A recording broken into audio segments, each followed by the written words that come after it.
حضرت مولانا صاحبزادہ غلام جیلانی صاحب اسٹیج پر تشریف فرما، علماء و زعماء،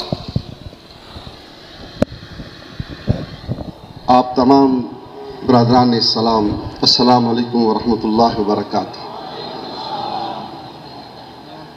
میں انگلینڈ سے آیا ہوں۔ صبح سے ایک عجیب کیفیت میں ہوں۔ یہ سوچ رہا ہوں یہ لاکھوں لوگ کہاں سے آ گئے، کدھر سے آ گئے، کیوں آئے، کیسے آئے؟ حیران ہوں، حیران ہوں،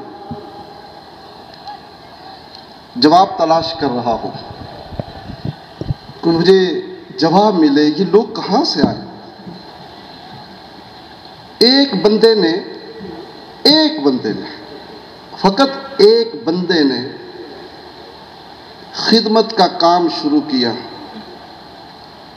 وہ اس دنیا سے چلا بھی گیا، لیکن آج بھی اس کی یادیں اور اس کی محبتیں، اس کی خدمت کا اعتراف ان لاکھوں انسانوں کی شکل میں نظر آ رہا۔ صرف یہ نہیں، اپنی ساری کی ساری اولاد کو اللہ کے دین کے لیے وقف کر دیا۔ آج ہر شخص یہ چاہتا ہے میرا کوئی بیٹا بزنس مین بن جائے، کوئی فوج میں چلا جائے، کوئی بیوروکریسی میں چلا جائے، کوئی سیاست میں چلا جائے۔ لیکن وہ کیا شخص تھا کہ جس نے جو رب کی ذات کی پر جس کا اتنا یقین تھا، جس کا رب کی ذات کے اوپر اتنا ایمان تھا کہ اگر علم ہے تو اللہ کے دین کا علم ہے، اگر علم ہے تو اللہ کی پہچان کا علم ہے، اگر علم ہے تو رب کی عرفان کا علم ہے، اگر علم ہے تو اس کے محبوب صلی اللہ علیہ وسلم کو پہچاننے کا علم ہے۔ اپنی ساری اولاد کو بھی اللہ کے دین کے لیے وقف کیا، اور جو غریب، جو یتیم، جو مسکین آیا، پہلے اس کو سینے سے لگایا، اس کی آنکھوں کو اور اس کے ماتھے کو چوما، اور اس کو اپنے قریب کیا، اور اس کو کہا میرے بچے، میں نے اپنے بچوں کو اللہ کے دین کے لیے وقف کیا، تو میرے پاس آیا، میں بھی تجھے اللہ کے لیے وقف کرتا ہوں۔ آج یہ لاکھوں لوگ نظر آ رہے ہیں، یہ کیا چیز ہے؟ یہ دارالقرات مجیدیہ ہے، یہ دارالحدیث لطیفیہ ہے، یہ دعوت و تبلیغ کا وہ صاحب قبلہ کا کام ہے جو لوگوں کے دلوں کو مجبور کر رہا ہے، جو بتا رہا ہے صاحب قبلہ آپ ہماری آنکھوں سے تو جدا ہوئے ہیں، لیکن حقیقت میں تم زندہ ہو، تم زندہ ہو، تمہیں موت نہیں آ سکتی، تمہیں کبھی موت نہیں آ سکتی۔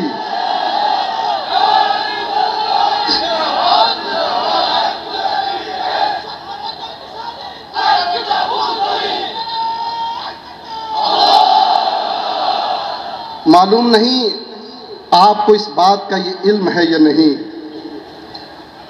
کہ پاکستان میں ایک بڑے ہی جلیل القدر عالم دین گزرے ہیں جن کا نام نامی اسم گرامی پیر مہر علی شاہ ہے۔ گولڑا شریف سے ان کا تعلق ہے۔ یہ وہی شخصیت ہیں، یہ وہی شخصیت ہیں جنہوں نے جب مرزا غلام احمد نے دعوت دی، مباہلہ کی پورے بر صغیر کے مسلمانوں کو، اور میرے ساتھ مباہلہ کر لو، تو بر صغیر کے مسلمانوں کی طرف سے جو پوری نمائندگی تھی وہ حضرت پیر مہر علی شاہ صاحب نے کی تھی۔ یہ وہ ذات ہے، جب کہا گیا مباہلے کے لیے سامنے آؤ اس نے کہا کہ مباہلے کے لیے سامنے آنا ضروری نہیں ہے، تم وہاں سے دعا کرو، میں یہاں سے کرتا ہوں۔ آپ نے فرمایا نہیں، اس طرح نہیں ہے، اور میں تجھے ایک اور دعوت دیتا ہوں۔ تم نبی ہونے کا دعویٰ کرتے ہو، نبی معجزہ دکھاتا ہے، اور تم میرے پاس، تم بھی قلم کو حکم دو کہ وہ الحمد شریف لکھے، یہ تمہارا معجزہ ہوگا۔ فقیر مہر علی شاہ بھی قلم کو حکم دے گا کہ وہ الحمد شریف خود لکھے، بغیر ہاتھوں کے خود لکھے، لیکن مرزا قادیانی جو ہے مباہلے کے لیے آ نہ سکا۔ اور عظیم جلیل القدر عالم دین تھے اور صوفی تھے، اور اتنے بڑے عظیم عالم دین کا پھر سلسلہ چشتیہ کے ایک عظیم جلیل القدر بزرگ ہیں حضرت بابا فرید الدین گنج شکر، شیخ الاسلام ہر بابا فرید الدین گنج شکر، جتنے بھی چشتیہ کے مشائخ ہیں وہ سب عرس پاک کے اوپر پاک پتن شریف میں حاضر ہوتے ہیں، وہاں پر وہ بھی گئے ہوئے تھے۔ ایک بندہ اعتراض کرنے والا آیا، اس نے کہا حضور یہاں تو شرک ہو رہا ہے، اور آپ برے صغیر پاک و ہند کے اتنے بڑے شیخ اور عالم دین یہاں پر تشریف لائے ہیں جہاں شرک ہو رہا ہے۔ آپ نے فرمایا کیا ہو رہا ہے؟ وہ کہتا ہے یہاں پر یہ نعرہ لگ رہا ہے، حق فرید یا فرید،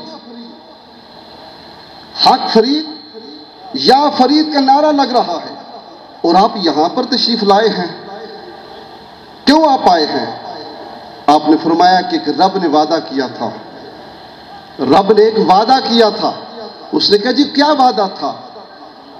قرآن وہ کہتا ہے جس کی آیت میں نے خطبہ کے اندر پڑھی، فَاذْكُرُونِي أَذْكُرْكُمْ، تم مجھ کو یاد کرو میں تمہیں یاد کروں گا۔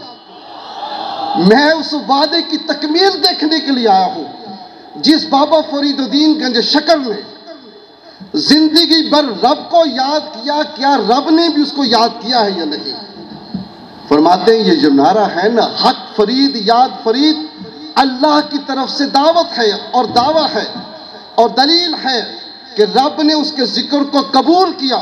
جب وہ اس دنیا سے گیا اللہ رب العزت نے اس کے نام کو بلند کر دیا، حق فرید یا فرید۔ میں وہی منظر آج دیکھ رہا ہوں، منظر کیا ہے کہ حضرت صاحب قبلہ پھلتری حضرت مولانا عبداللطیف صاحب پھلتری رحمۃ اللہ تعالی علیہ کیا کیا؟ زندہ رب کا ذکر بلند کیا، زندہ نبی کا ذکر بلند کیا، زندہ رب کے قرآن کو بلند کیا، اس کی تعلیم عام کی، جس زندہ رب نے کی تعریف انہوں نے کی، جس زندہ نبی کی تعریف انہوں نے کی، جس زندہ قرآن کو انہوں نے پڑھایا، اللہ نے حضرت صاحب قبلہ پھلتری کی پھر موت نہیں دی، زندگی ہی زندگی دی۔ یہ زندگی ہے۔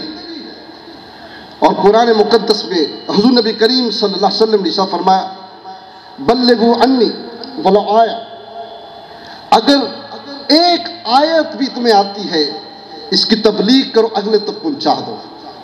مجھے بتاؤ حضرت صاحب قبلہ نے جو مدرسے بنائے رمضان المبارک کے اندر، کس لیے؟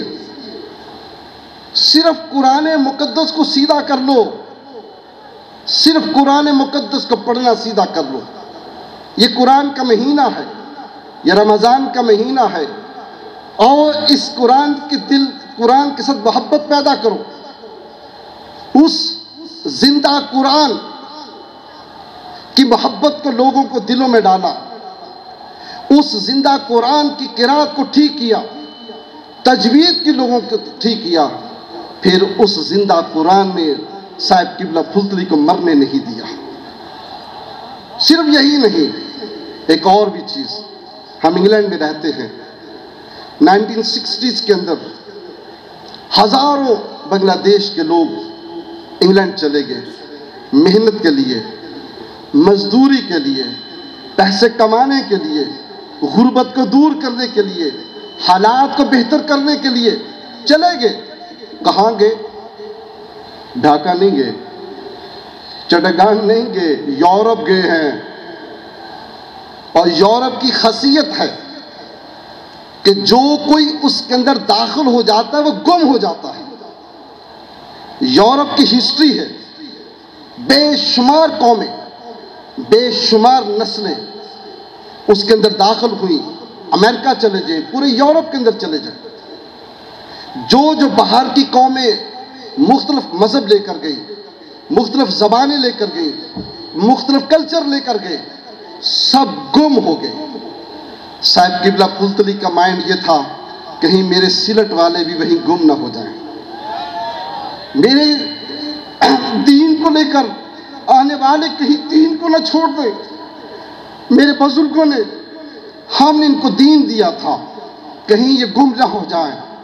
صاحب قبلہ مزدوروں کے دین کو، ایمان کو سنبھالنے کے لیے یورپ کی سرزمین میں اس وقت گئے جب کوئی بنگلہ دیش کا عالم دین وہاں نہیں پہنچا تھا۔ آج تم جاؤ، خدا گواہ ہے، صاحب قبلہ پھلتری کا نام لو، صاحب قبلہ پھلتری کا نام لو، بچے سے بچہ بھی، بنگالی جتنے بھی ہیں بنگلہ دیش سے تعلق رکھنے والے، وہ صاحب قبلہ کو جانتے اور محبت کرتے ہیں۔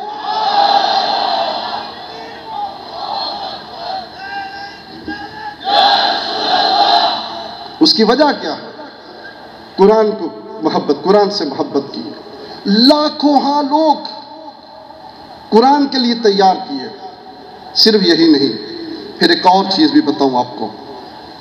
ایک یتیم، ایک فقیر جس کا والد فوت ہو چکا ہے، غربت کا مارا ہوا ہے، صاحب قبلہ کے پاس آتا ہے، ماں لے کر آتی ہے، باپ لے کر آتا ہے۔ ہم غریب ہیں، اپنے بچوں کو نہ کھلا سکتے ہیں، نہ پلا سکتے ہیں، نہ پہنا سکتے ہیں، نہ ان کی زندگی بنا سکتے ہیں۔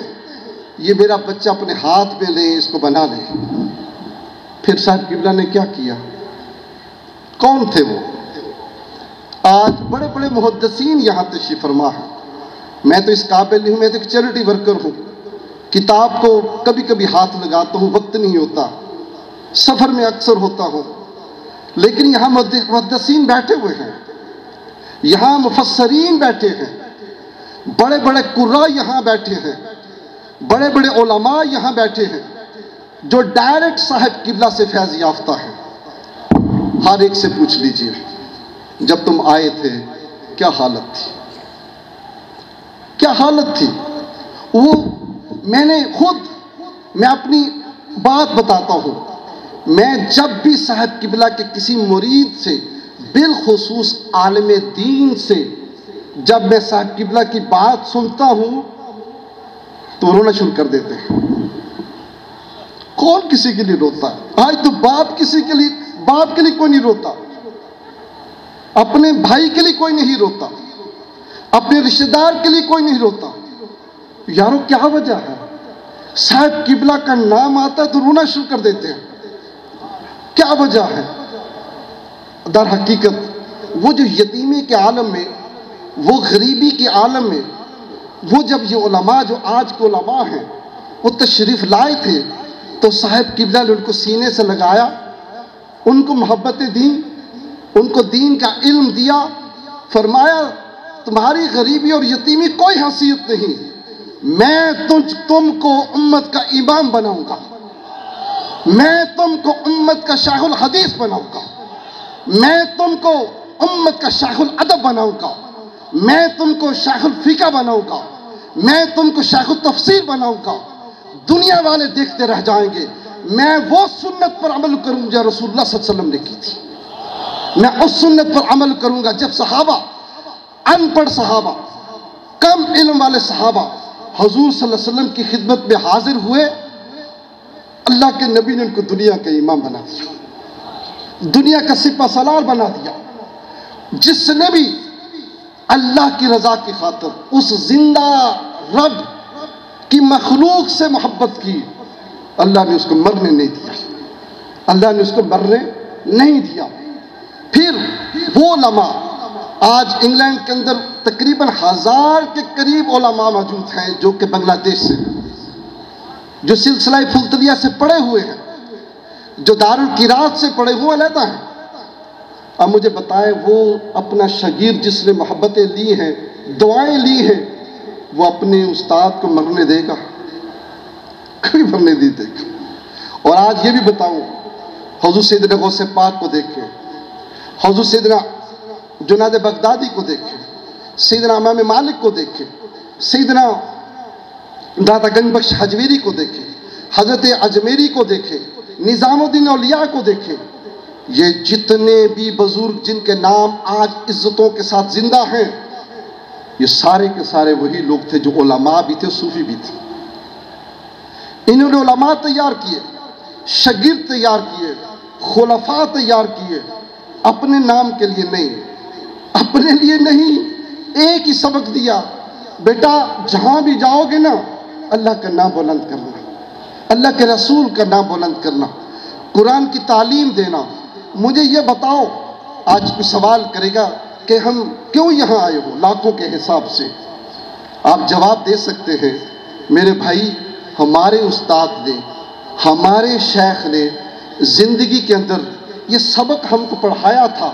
اللہ کی توحید کا سبق پڑھایا تھا، اللہ کے محبوب کی رسالت کا سبق پڑھایا تھا، اللہ کے قرآن کا سبق پڑھایا تھا. یہ جو قبر ہے نا، آج بھی وہ سبق پڑھا رہی ہے، آج بھی وہ سبق دے رہی ہے. یہ وہ جگہ ہیں جہاں پر محبتیں ملتی ہیں، جہاں نفرتیں نہیں ہیں.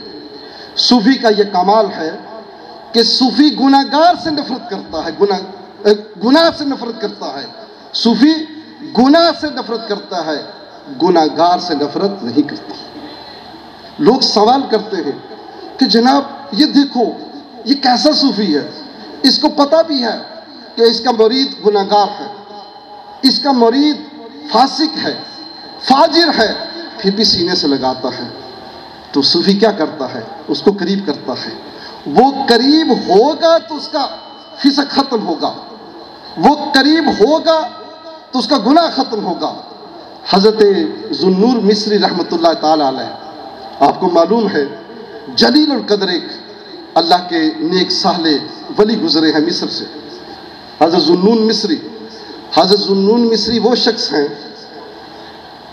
پتہ ہے آپ کو، یہ گم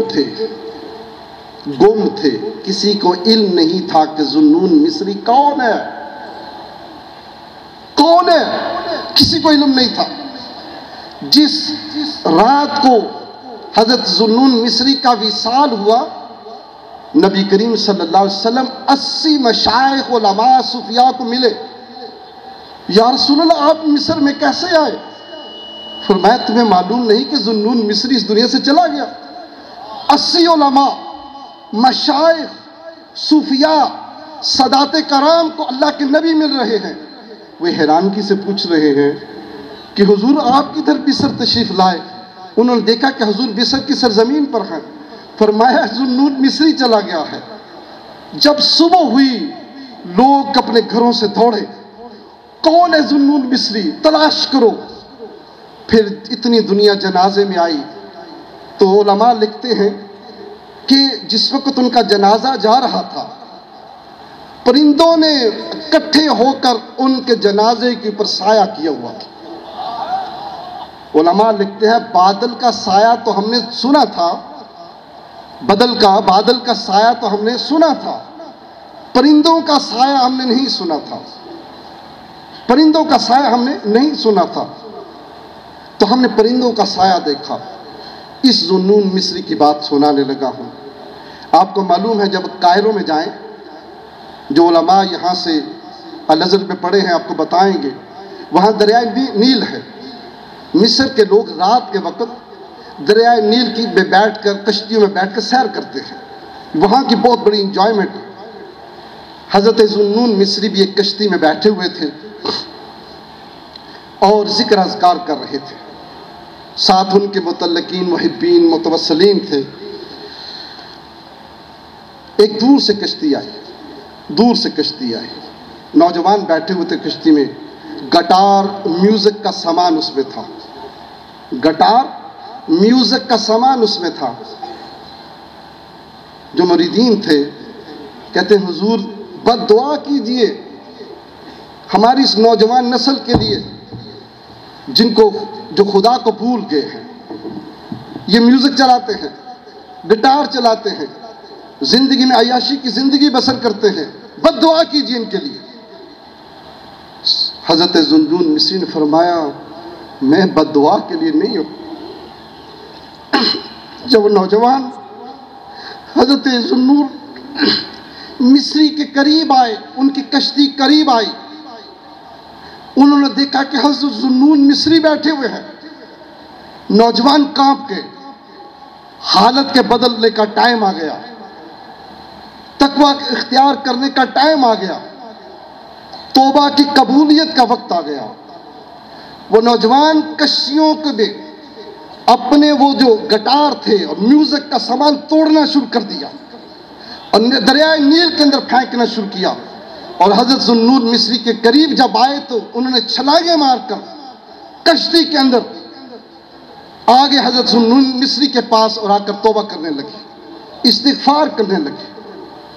یہی کمال صوفی کا ہے، وہ گناہ سے نفرت کرتا ہے، گناہگار سے نفرت نہیں کرتا۔ حضرت صاحب قبلہ پھولتلی نے یہی کمال کیا ہے، کسی سے نفرت نہیں کی، محبتیں پھیلائی ہیں، عزتیں دی ہیں، کوئی تکبر نہیں کیا کہ میرا نام اتنا بڑا ہے، اتنا بڑا میرا نام ہے، اتنا بڑا انسان ہو، کوئی تکبر نہیں کیا۔ برادران اسلام،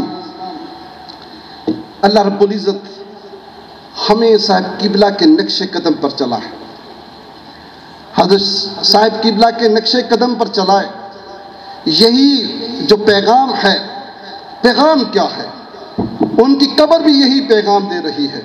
میں نے اپنی زندگی کے اندر جو اللہ اور اس کے توحید، اللہ کے نبی کی رسالت کا سبق تمہیں دیا، قرآن سے محبت سکھائی، نیک اور صالح لوگوں سے محبت سکھائی، تم اس محبت کو کبھی کم نہ ہونے دینا۔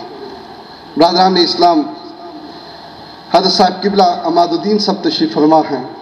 مجھے یاد ہے شاید 1993-94 کی بات ہے، آج سے 28-19 سال پہلے جب ہم مسلم ہینڈز کا آغاز ہوا تھا، تو میں چاہتا تھا کہ ہم بنگلہ دیش میں خدمت کریں، نوکری دیں، لیکن میرا کوئی رابطہ نہیں تھا۔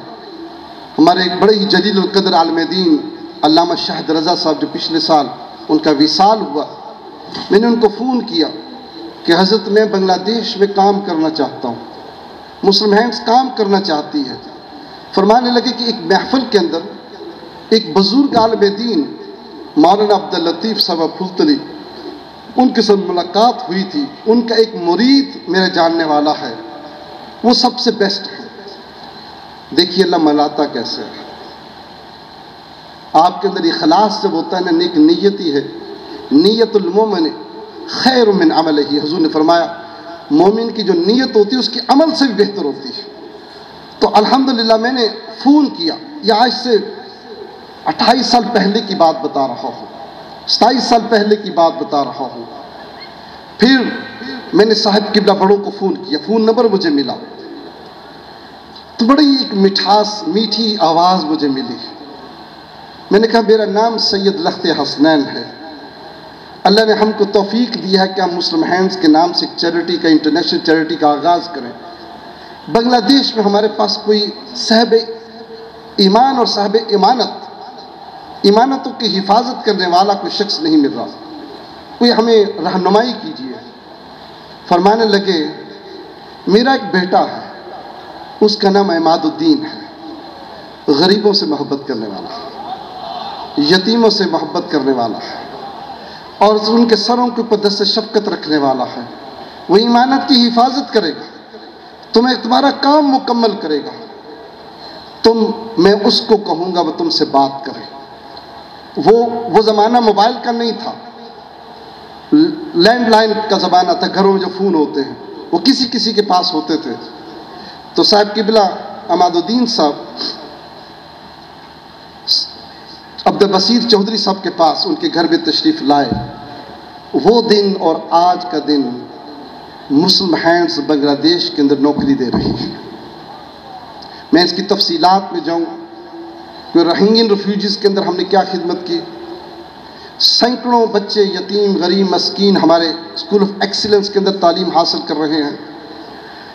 وافر پانی کا کام جو ہو رہا ہے، فلٹریشن پلانٹ جو ہم نے سیلٹ کے اندر لگایا اور لگانا چاہتے ہیں، درخت لگائے، لائیولیہوڈ کے پروگرام کے تحت شاپس کھول کر دیں، رکشے لوگوں کو دیے، مسجدیں بے شمار، کئی سینکڑوں مسجدیں بنائی۔